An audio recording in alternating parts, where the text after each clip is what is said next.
कभी कभी हम जिंदगी में इतना आगे बढ़ने की कोशिश करते हैं कि पीछे छूट रहे लोगों को देखना ही भूल जाते हैं और जब मुड़कर देखते हैं तो बहुत देर हो चुकी होती है। एक छोटे से गांव में सीमा नाम की एक लड़की रहती थी। सीमा बचपन से ही बहुत समझदार और मेहनती थी। उसका सपना था बड़ा बनना, अपने माता पिता का नाम रोशन करना और गरीबी से बाहर निकलना। उसके पिता एक छोटे किसान थे और माँ घर संभालती थी। घर की हालत अच्छी नहीं थी, लेकिन प्यार बहुत था। सीमा पढ़ाई में इतनी अच्छी थी कि गांव के लोग भी कहते, ये लड़की एक दिन ज़रूर कुछ बड़ा करेगी।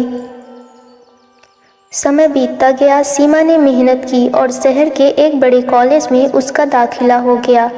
उस दिन उसके माता पिता की आंखों में खुशी के आंसू थे।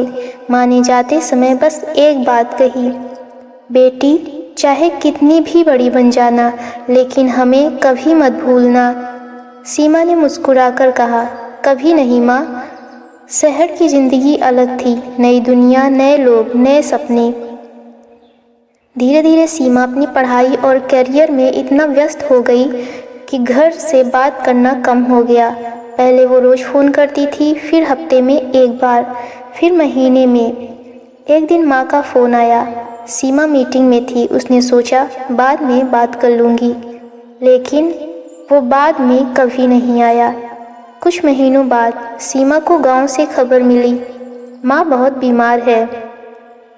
सीमा तुरंत गांव पहुंची, लेकिन अब बहुत देर हो चुकी थी। माँ आखिरी सांसें ले रही थी। उन्होंने धीरे से कहा, बेटी तू बहुत बड़ी बन गई, बस एक ख्वाहिश थी कि तू थोड़ा वक्त हमारे साथ भी बिताती। और इतना कहकर माँ की आंखें हमेशा के लिए बंद हो गई। सीमा वहीं बैठी रोती रही। उसके पास सब कुछ था, लेकिन उस दिन वो सबसे गरीब इंसान बन गई थी। कुछ दिनों बाद सीमा को अपनी माँ की एक पुरानी डायरी मिली, जिसमें लिखा था, आज सीमा का फ़ोन आया, दिल खुश हो गया। आज कई दिन हो गए उसकी आवाज़ नहीं सुनी, काश वो एक बार आ जाए। सीमा टूट गई। उसने समझा, ज़िंदगी में सबसे कीमती चीज़ पैसा नहीं, बल्कि अपनों के साथ बिताया हुआ समय है।